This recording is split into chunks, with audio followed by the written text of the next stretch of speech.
नमस्कार, news blast में आप सभी का बहुत स्वागत है और आपके साथ मैं हूं दीपा। फिलहाल खबरों की तरफ आगे बढ़ते हैं। बगैर फार्मासिस्ट धड़ल्ले से चल रही हॉस्पिटल में मेडिकल दुकानें, ये बड़ी खबर है। बगैर फार्मासिस्ट के धड़ल्ले से चल रही हॉस्पिटल में मेडिकल दुकान। औषधि नियंत्रक संगठन की मानसरोवर स्थित इंडस हॉस्पिटल में छापामार कार्रवाई हुई। औषधि नियंत्रक राजाराम शर्मा के नेतृत्व में एडीसी महेंद्र जूनवाल, डीसीओ सिंधु कुमारी, महेश बाइटवाल की टीम ने कार्रवाई की और जांच में अस्पताल की 24 घंटे चलने वाली फार्मेसी में एक भी फार्मासिस्ट नहीं मिला। अप्रैल मई में रेमडेसिविर का अधिकतम मूल्य 2800 रुपए निर्धारित किया गया था और बावजूद इसके इंजेक्शन 4000 रुपए में विक्रय होता मिला। टीम को रेमडेसिविर के स्टॉक में भी काफी गड़बड़ियां मिली हैं, ऐसी जानकारी है। आईसीयू और क्रिटिकल केयर के इंजेक्शन बिना बिल के विक्रय होते मिले हैं। अस्पताल में काम आने वाले शेड्यूल एक्स औषधियों का नहीं मिला लाइसेंस, ये भी जानकारी है। औषधियों का संधारण भी सही नहीं पाया गया है कार्रवाई के दरमियान। ऐसे में अस्पताल फार्मेसी के विरुद्ध औषधि और प्रसाधन सामग्री अधिनियम के तहत कार्रवाई जारी है। ये बड़ी खबर आपके सामने है। मानसरोवर स्थित हॉस्पिटल में छापा मारा गया। मेडिकल की दुकानों में किस तरीके से बिना फार्मासिस्ट के काम हो रहा है वो आप देखिए। पहले भी ऐसे तमाम मसले सामने आए हैं, कार्रवाइयां भी हुई हैं, लेकिन अभी भी ऐसे लोग पास नहीं आ रहे। मंत्री शांति धारीवाल और डोटासरा विवाद पर ठंडा पानी गिर गया है। ये बड़ी खबर है, महत्वपूर्ण खबर है। मंत्री शांति धारीवाल और डोटासरा के बीच में जो विवाद उभर कर सामने आ रहा था, उस पर ठंडा पानी गिरा। जानकार सूत्रों से मिल रही अहम जानकारी है। कैबिनेट की बैठक के बाद मुख्यमंत्री गहलोत ने जताई थी नाराजगी। कैबिनेट की बैठक जब हुई थी उसके बाद फिर खबर यह है कि गहलोत ने नाराजगी जाहिर की थी, साथ ही समझाया था दोनों नेताओं को ऐसे अनावश्यक विवादों से सरकार की किरकिरी होती है। सीएम की तरफ से कहा गया था विपक्ष को मिलता बेवजह मौका, ये भी कहा गया था। मुख्यमंत्री गहलोत की नाराजगी के बाद दोनों नेताओं के तेवर नरम दिखाई दे रहे हैं। पहले प्रदेशाध्यक्ष गोविंद सिंह डोटासरा ने कही यूडीएच मंत्री शांति धारीवाल की वरिष्ठता की बात और आज धारीवाल ने डोटासरा को बता दिया मित्र और प्रदेशाध्यक्ष। विवाद को दे दिया सिर्फ असहमति का रंग। ये कहा गया कि विवाद जो हुआ था वो विवाद नहीं बल्कि असहमति एक तरीके से थी। देख लेने और सोनिया को रिपोर्ट की चेतावनी को बता दिया मीडिया का कमाल। फिलहाल विवाद पर भले ही लग गया हो विराम, लेकिन बड़ा सवाल एक ये है कि आखिर क्यों होती है मंत्रियों में ऐसी खींचतान।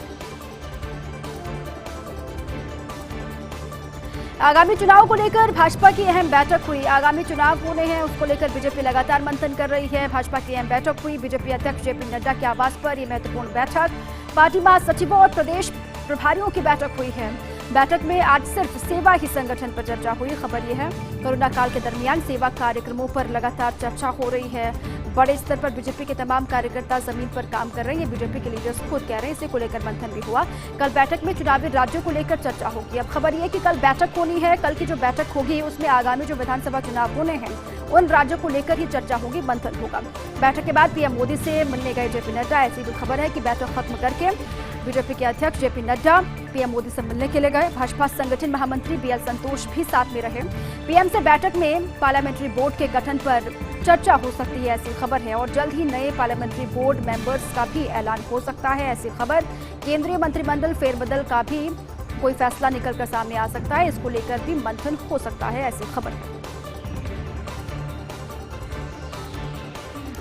जयपुर एयरपोर्ट पर कार्गो के लिए अब अलग टर्मिनल। जल्द कार्गो स्पेशल फ्लाइट संचालन शुरू होने की उम्मीद है। उम्मीदें बढ़ गई हैं। कोरोना के बावजूद पिछले वर्ष 13,336 मीट्रिक टन कार्गो परिवहन हुआ। वर्ष 2019-20 में 17,680 मीट्रिक टन कार्गो का परिवहन हुआ।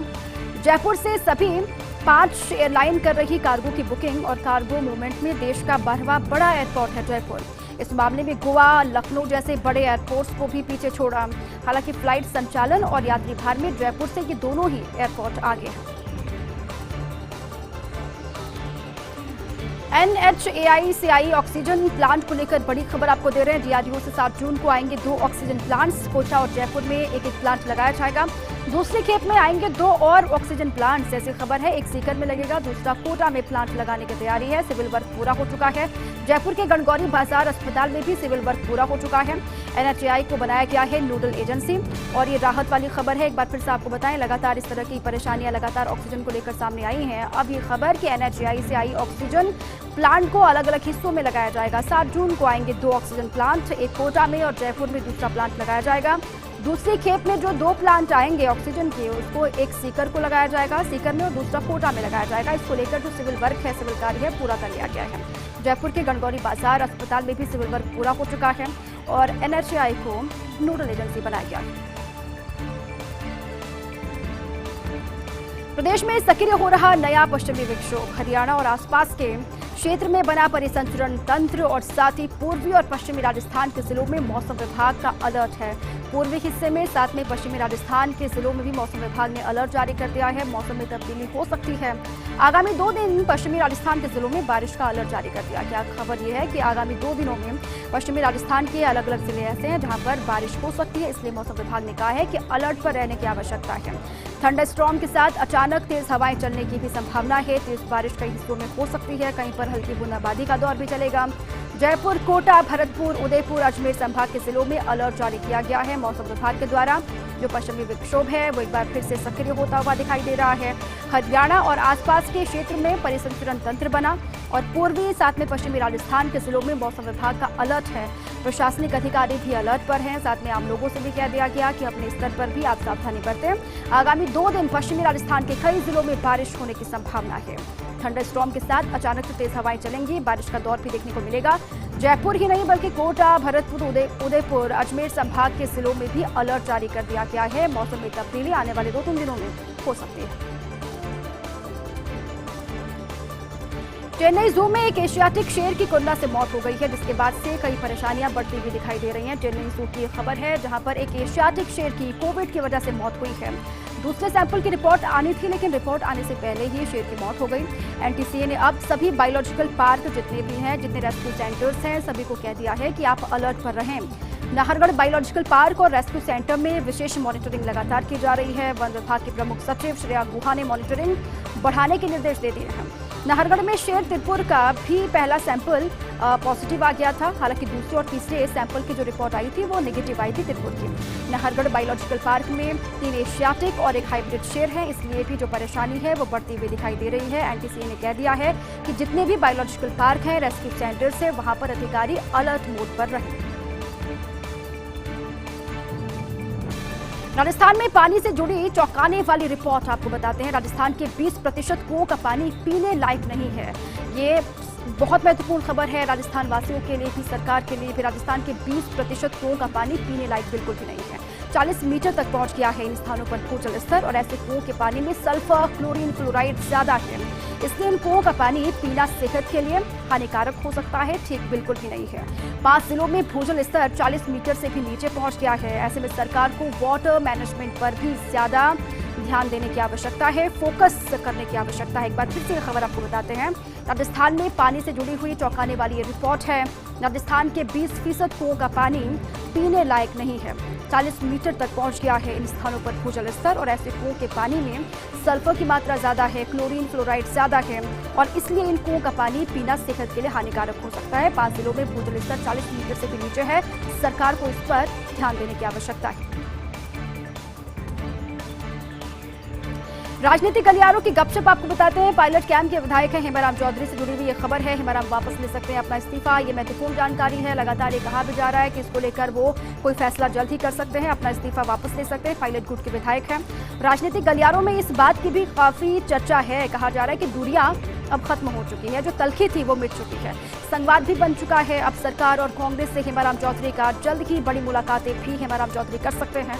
कहा यह भी जा रहा है कि टेलीफोनिक बातों में पिघल चुकी है नाराजगी की बर्फ, जो नाराजगी की बर्फ थी वो पिघल चुकी है हेमाराम चौधरी और सरकार के बीच में। प्रकरण पर कांग्रेस को घेरने वाली भाजपा के हाथ से भी जो मुद्दा है वो अब फिसल चुका है।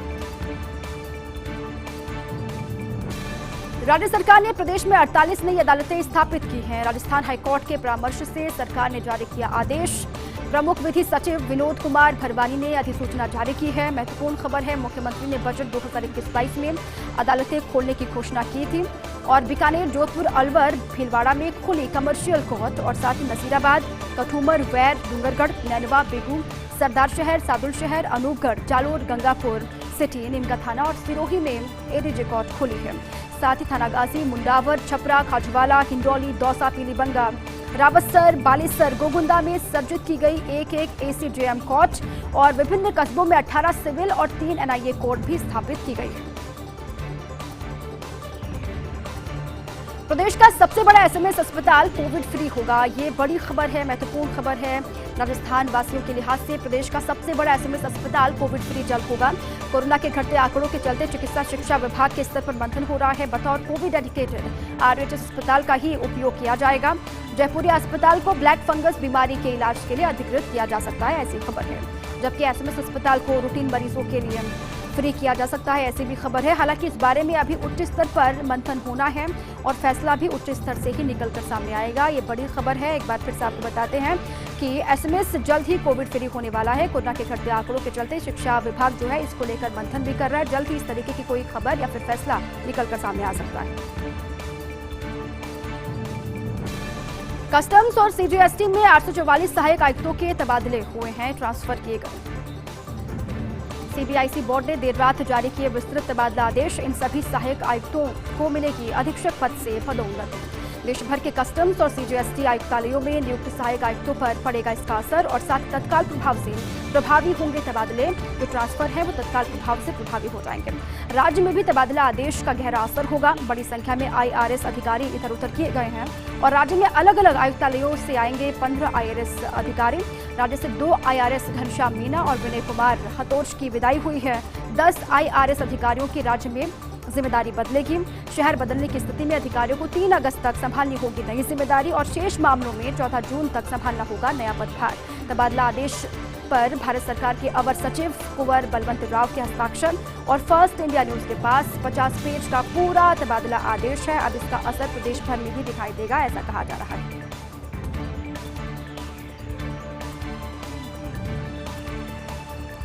कोरोना की दूसरी लहर से गड़बड़ाया राजस्व अर्जन। कोविड की दूसरी लहर चल रही है, इससे राजस्व अर्जन गड़बड़ा गया है। परिवहन विभाग को मई में उम्मीद से बहुत कम राजस्व मिला है, ऐसी खबर है। जोधपुर आरटीओ ने अप्रैल में 28 करोड़ 37 लाख का राजस्व अर्जित किया।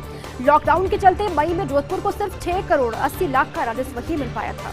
पाली आरटीओ ने अप्रैल में 14 करोड़ 37 लाख का राजस्व अर्जित किया। मई में पाली आरटीओ को महज 5 करोड़ 69 लाख का ही राजस्व मिला था। उदयपुर आरटीओ को अप्रैल में 22 करोड़ 76 लाख का राजस्व मिला और मई में उदयपुर आरटीओ का राजस्व आंकड़ा 7 करोड़ 13 लाख पर आ गया है।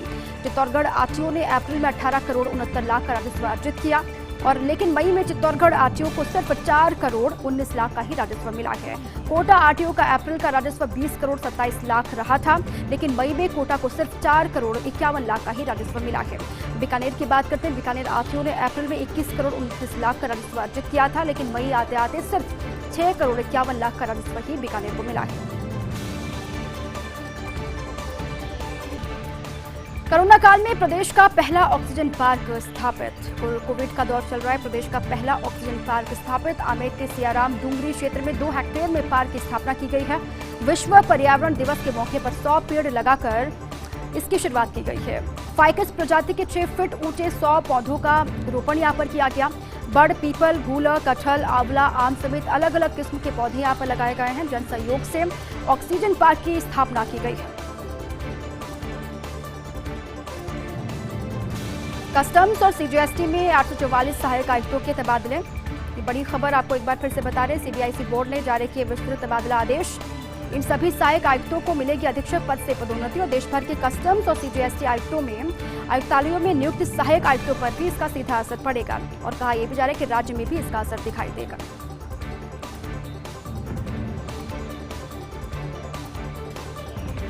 खबरों का सिलसिला लगातार जारी है। एक बार फिर से आप सभी का स्वागत है। चलो एक बार फिर से आगे बढ़ते हैं खबरों की तरफ। केंद्र ने शिकंजा कसा तो ट्विटर के तेवर ढीले पड़ गए हैं। भागवत समेत कई आरएसएस नेताओं के ब्लू टिक बहाल कर दिए गए। ट्विटर के मनमाने रवैये पर केंद्र ने नाराजगी जाहिर की थी। ब्लू टिक विवाद के बीच ट्विटर को भेजा तीसरा नोटिस केंद्र सरकार की तरफ से। तीसरा नोटिस ट्विटर को थमा दिया गया है। आईटी गाइडलाइंस की पालना नहीं करने को लेकर नोटिस दिया गया और इससे पहले सरकार ने 26 और 28 मई को भी नोटिस दिया था ट्विटर को और इस बीच ट्विटर ने संघ प्रमुख मोहन भागवत का अकाउंट का ब्लू टिक हटा दिया था, जो कि बहाल कर दिया गया है। अरुण कुमार, सुरेश सोनी, कृष्ण गोपाल के भी अकाउंट का ब्लू टिक बहाल कर दिया गया। उपराष्ट्रपति वेंकैया नायडू का ट्विटर अकाउंट का ब्लू टिक जो हटा दिया गया था उसको बहाल कर दिया गया। उत्तर प्रदेश में फिर मिलेगा भाजपा को बहुमत। हिंदुस्तान टाइम्स में योगी आदित्यनाथ का इंटरव्यू। और योगी ने एक बार फिर से बहुमत पर भरोसा जाहिर किया है। योगी ने की यूपी सरकार द्वारा कोविड में किए गए कार्यों की भी तारीफ और कहा कि उत्तर प्रदेश की सरकार ने रोकी कोविड की दूसरी लहर की रफ्तार और अगली लहर से निपटने के लिए तैयार है यूपी। और यूपी की सरकार अगले साल विधानसभा चुनाव में भाजपा को मिलेगा बहुमत, ये भी साफ तौर से कहा। सरकार और संगठन में तालमेल है, भाजपा चुनाव के लिए एकदम तैयार है। 2022 में यूपी में फिर से भाजपा की सरकार बनने वाली है, ये योगी आदित्यनाथ कह रहे हैं। अब जो काउंटडाउन है वो एक तरीके से शुरू भी हो चुका है। उत्तर प्रदेश में विधानसभा के चुनाव होने हैं, तैयारी हो रही है। अब योगी आदित्यनाथ ने साफ तौर से कहा है इंटरव्यू के दरमियान कि एक बार फिर से यूपी में भाजपा की सरकार बनेगी, बहुमत मिलेगा। इंडियन एक्सप्रेस में राजीव महर्षि का लेख छपा हुआ है। उन्होंने कहा है कि 5 राज्यों के चुनाव के दौरान फैली कोविड की दूसरी लहर, एक राष्ट्र एक चुनाव के मुद्दे पर फिर बहस की जरूरत है। ये साफ तौर से उनकी तरफ से कहा गया है कि एक राष्ट्र एक चुनाव के मुद्दे पर फिर से इस वक्त आवश्यकता महसूस की जा रही है कि बहस हो। देश में एक साथ होने चाहिए केंद्र और राज्यों के चुनाव। उन्होंने कहा है कि देश में एक साथ केंद्र और राज्यों के चुनाव होने चाहिए। चुनाव में आचार संहिता लगने से रुक जाते हैं कई काम, ये भी कहा गया। साथ ही अलग अलग चुनाव करवाने से काफी खर्च भी बढ़ जाता है। देश में हर साल कहीं ना कहीं चुनाव होते रहते हैं। एक राष्ट्र एक चुनाव से कम हो सकता है बजट पर बोझ भी। और सीएजी रह चुके हैं राजस्थान कैडर के आईएएस राजीव महर्षि। इकोनॉमिक टाइम्स में केवी सुब्रमण्यम का इंटरव्यू छपा है। इंटरव्यू उन्होंने दिया है। उन्होंने कहा है कि महंगाई के बगैर सप्लाई और डिमांड बढ़ाने की जरूरत है। महंगाई के बगैर सप्लाई और डिमांड पर फोकस करने की आवश्यकता है, बढ़ाने की जरूरत है। देश को पिछली गलतियों से सबक लेने की आवश्यकता है। सप्लाई डिमांड एक साथ बढ़ने से सुधरेगी अर्थव्यवस्था, ये भी उन्होंने कहा। जून के तीसरे हफ्ते से रिकवरी शुरू होने की संभावना है। सितंबर तक हो सकता है 70 करोड़ लोगों का वैक्सीनेशन। साथ में इसके बाद बढ़ेगी आर्थिक गतिविधियों की रफ्तार भी। देश के मुख्य आर्थिक सलाहकार है केवी सुब्रमण्यम। हिंदुस्तान टाइम्स का संपादकीय है 2 स्टेट्स 2 पार्टीज। अभी हिंदुस्तान टाइम्स का संपादकीय है 2 स्टेट्स 2 पार्टीज। 2 राज्यों में समान राजनीतिक हालात पर जाहिर हुई कांग्रेस भाजपा की कार्यशैली। पंजाब और यूपी में मजबूत सीएम के खिलाफ आंतरिक विरोध के सुर दिखाई दे रहे हैं। दोनों राज्यों में 2022 में विधानसभा के चुनाव होने हैं, इसीलिए भी ये दोनों राज्य बेहद महत्वपूर्ण है, एक कांग्रेस के लिए, एक बीजेपी के लिए। पंजाब सीएम के विरोधियों को मिलता दिख रहा अलकमान का समर्थन। आपसी फूट से चुनाव में नुकसान की आशंका है। पंजाब में भी विरोधी दल खुश दिखाई दे रहे हैं। हरियाणा में भी 2019 में भूपेंद्र हुड्डा के साथ व्यवहार यही हुआ था। और यूपी में सीएम योगी के खिलाफ कोविड प्रबंधन पर विरोध के सुर पर भाजपा सक्रिय है। मोदी, शाह, नड्डा ने समस्या पर चर्चा की, आरएसएस को भी इसमें शामिल किया और तय कर लिया योगी के नेतृत्व में यूपी विधानसभा चुनाव लड़ना है। ऐसे प्रबंधन से साबित होता आखिर भाजपा क्यों है राजनीति में धुरंधर, और वहीं दूसरी ओर कांग्रेस क्यों है माइनर प्लेयर। पंजाब कांग्रेस में इस वक्त असंतोष का तूफान है। क्या इस तूफान से पार पा जाएंगे मुख्यमंत्री अमरिंदर सिंह? ये बड़ा सवाल है। जो असंतोष का तूफान उठा है पंजाब कांग्रेस में, क्या उससे पार पा जाएंगे मुख्यमंत्री अमरिंदर सिंह? बड़ा सवाल। इसकी कोशिश भी लगातार वो कर रहे हैं। अमरिंदर के खिलाफ मोर्चा खोले हुए हैं नवजोत सिंह सिद्धू। सोनिया के करीबी अमरिंदर, राहुल प्रियंका के करीबी हैं नवजोत सिंह सिद्धू, इसीलिए ये पेच फंसा हुआ है। पंजाब में 10 महीने बाद होने वाले हैं विधानसभा के चुनाव और ऐसे में नई चुनाव प्रचार समिति गठित कर सकती है कांग्रेस, ऐसी खबर है। और अगर ऐसा हुआ तो उम्मीदवार चुनने में अमरिंदर को छूट मिलेगी। कोई छूट मिलती हुई दिखाई उनको नहीं देगी। ऐसी खबर है कि अगर ऐसा होता है तो उम्मीदवार चुनने में अमरिंदर को कोई छूट नहीं मिलेगी। पंजाब में सिद्धू की बगावत से परेशानी में है कैप्टन अमरिंदर सिंह। यूपी विधानसभा चुनाव की तैयारियां शुरू हो चुकी है। कोविड प्रभावित गांव हैं उत्तर प्रदेश चुनाव की समरभूमि। उत्तर प्रदेश के गांवों में रहती है वहां की 70% जनसंख्या। कुल 403 सीटों में से 250 में ग्रामीण वोट बेहद महत्वपूर्ण है और ग्राम पंचायतों में चुने गए करीब 59,000 प्रधान 2022 के चुनाव में महत्वपूर्ण भूमिका वो निभाएंगे। ग्राम प्रधानों का समर्थन 2022 के विधानसभा चुनाव में देखने को मिलेगा।